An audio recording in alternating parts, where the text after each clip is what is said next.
Good evening, whakalawhalai atu hanei hadu tola da wala tala tutupu.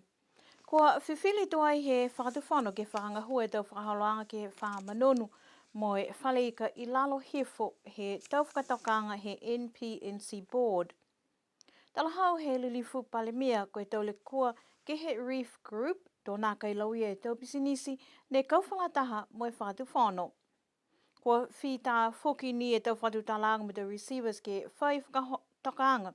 Ke lata mo e tau whakatokaanga mai whaleika mo e whamanonu. The tala maturu of the receivers mani, ha ye hiro tu the livi kia ke he shareholding a reef, ke lata ai haro turu ono as receivers. Ka kaman ha ye fuki the turu avara, nei putu ia ke loto he receivership ni. Si kui maamni, kua longmatei de he whakatofono, ke tuku mai e whamanunu, mo e NFP whare pisika tautou, ki laro hifu he NPNC, ke mai ke whakahoroi he whahia, e pātakatakaan ke lātai me mātu te kianga he tau bisinisi e Niuean. Koe mena whuki ni kua rauwhi ki runga he whakatawhana maa ni, koe te utadua he whakatawhana e matakau he civil, o e matakau he quarry, ki laro hifu whuki ni he matakau ni, ke mai ke ki sia whakatakaanga, kua mōri he ngāo i ki harau tūru, a tau tupi mōa, pa whamari, ke rā tāi me tau business ne he whakatawhana.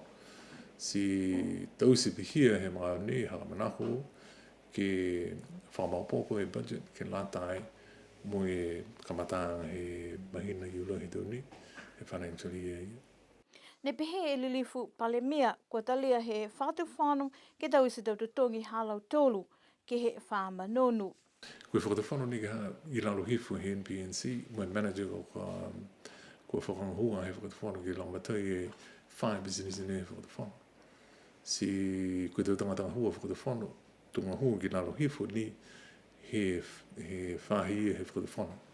Nā kai kehe, ai pehe e mauturu maa ni koe ta kehe ana turu tau tunu hia ke lata hai as public servants. Mau ngai te mana whitāni whakamāmangi mauturu. Koe mana ni kehe ai, tōna ono kehe whakatawhano kehe utaanga he tau biznisi halo tu. Ki sia o maamni, hai e whuru mana noko mai ke mauturu ki improve. Mai ke I whuki te mana I ka matai e te tupi mō he whakatawhano he tau turu atu. Mai longa ko whitāni hei riri watu ai alawa ni kua manage ke pula te ke he whamanunu.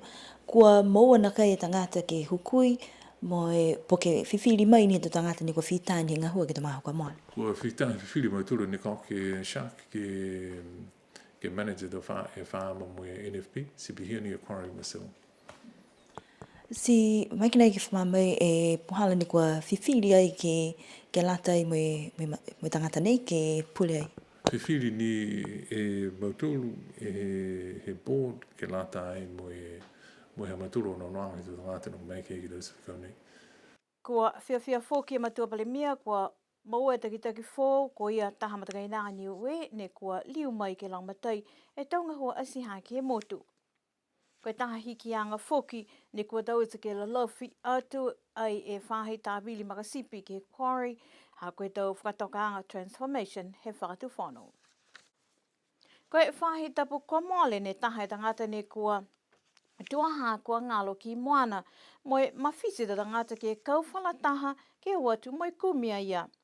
Ne pehe mai e hana a tala kua whina toko taha ia ki tahi whakatoka mai ne mukulu he mole matahala ono he pungi moe te langi ki hana mga whaua kua amanaki ia ke liu ki kaina ke matahala hiwa.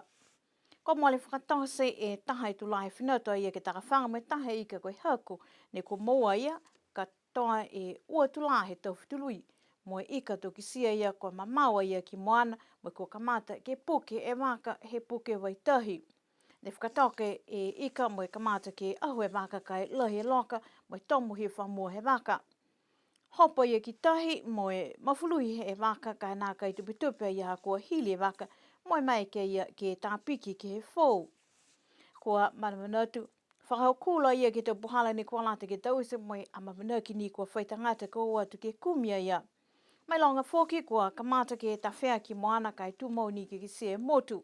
Taha whoki e awhohana ni kua nakai iko si koe afo ia whakalata e te lahau ia ne kua maiki ke tauwhia e waka ke ua tawhea tu fōki. Koe tau mga ahu ia ne kua matutaki te mga whaua ke whahinga hua leo he matahalohongo fulu mai kumi lang matai alo tolu ke whahi fusiika mai ki sia fōki toko longa tau tangata fusiika mai tau posi ne kua hua tu ke lang matai. Ne whakaanga fōki e wakatonga la he whakatuwhanu ke ua tu ke lang matai pihia moe whalu tangata ukuku. I loa mai kua longa i tau posi moana ni kua whakatoka ka mata mai he tau walatahi ki ta mai ki hoko atu ki alofi. Taha e posi ko ka mata i makapu moe whinatu 5 e maila ki moana moe maua e tangata nei moe hana waka moe whakatose am tahala taha he awhiawhi. Lahi e whakaue ko maua e tangata nei moe nā kai whai pākia poki le kua kai tātua ia ke whai malolo seno ke whai kiskiseanga ki e tau e ke kāwho. Koe manako hana moe mawhaua ke whakaue lotu kia lautolu o se tau tangata ko langmatai ke he aho a si ko maua ia. Pese ni kua tupu e le kua. Nei whatu maua ia ni ia ke manako ke whinatu ke takawhanga kai pehea ia to naka i liu ke whinatu toko taha. Ko manako e whahi fusika ke liu whamanatu fōki ke he tau tangata ka watu ke takawhanga ke he tau whia ke mai longa whalu a tau puipuianga moe whakatu mau ke whakaako e tau puhala me tau mena kolata ke tau se. Uhoaki e whakahauranga ke ahu ia hakua naka i tau koe tangata moe tonu e tau whiwhilianga si naka i whaile kua lawhikilunga ne kua awhia ai. Koe whahe tapune ko hohoko mai whala tau plotu mai hamtakau forum ke lata moe tau whakatu talanga ke he Pacific Plan. Koe Pacific Plan koe taha palana ngahua ke lata moe kauwhanga taha he tau atu motu moe whakatakatoka e tau manako ke munuina e atu Pasifika ne tālanga moe o moi he tau takitaki he tau kautue atu Pasifika he tau uawhi moe 5. Ko whiwhili moe whangahua e taha matakau paua ki ke liliu kise koe ngahua na kai e palana nei moe ki sia koe tumawanga ia na kai e whakaonganga he palana. Ka koe tau whakatu tālanga moe tau atu motu ke mao nei ki liliu moe anono ke palana nei koe manako ke iloa ko whakangahua na kai tunga mai manako ke kamatanga po ke heingoa whalu mena ko hiki moe lata ke tuku atu fōki ki loto he palana nei. Ne talahau he taha he tau pulotu mai mtakau ko Nick Politi koe whalua tau mtakupu ne kua whakatu tāla. E tau mtakau I niwe koe ono noanga ki puki tangata, ku he tau tangata ki ngahua, tau anga whakamotu, tau puhala o whana, tau ngangau nā kai bigisia, tau wala tohi moe tau whahi fusika.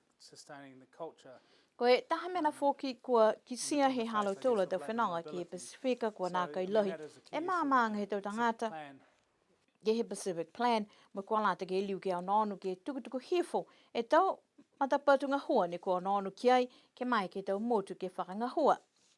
Haha iai whoki e taha puhala ne kua mai ke he tangata ni ke tuku atu, e tau huhu po ke tau manatu ke lata moe matakau li liu ke kisikisi ke Pacific Plan, ko e tau public submission ke whakawhano ke halo tūla ko pengahila to hoko e hao hongfuru malima he mahina hami.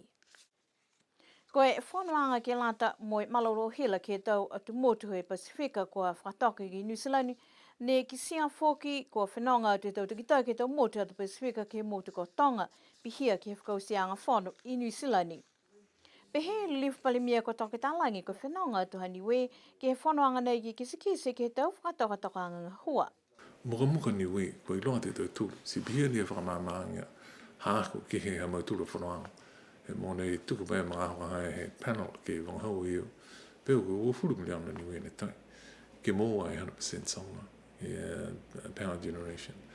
Kai tunga ia mga ni whakamāma me he whakahako ki a koe mai ka te tūru to get 100% solar powered into our grid he mga ni with the systems that we have. Ka eke ngā hui kila lahe la. Koe mana ia ne man. Koe taha mena whuki ke whakahau te tūru the batteries. Ke stoa ke hila ngā mo ka kila la. So, koe haka ki sia, mōpua ni ui, uka te mutu ne toi, hako e longa he mutu. Aini ke hana ki tunga tau tū, mui tako ronga tau tangata, mui lalohi he tau mutu. Ko meri hako ni, ai whaka maka lohi o, hako whitahi lohi o, kai whabiheu, ka bihe whakatutara pa tulu ha I whafo he whanoanga. Ua nimo e manako hani we ka eke kua atu ki kumi. Si taha matakau I a rina, fia a haka mai ke kaupuna taha I mura tulu. Pesi ni naori au ki mai ke naka ki hua whakatufora ni we ke he matakau I a rina. Behelo tulu, ai mai ke member he United Nations anyway.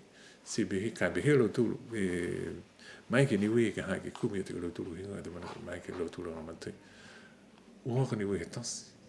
Si ai lohi e manako ke lata ai muhe tau tulu tau se anga hilu. Ade mai kua mana koe ore ni hake tunga tokero.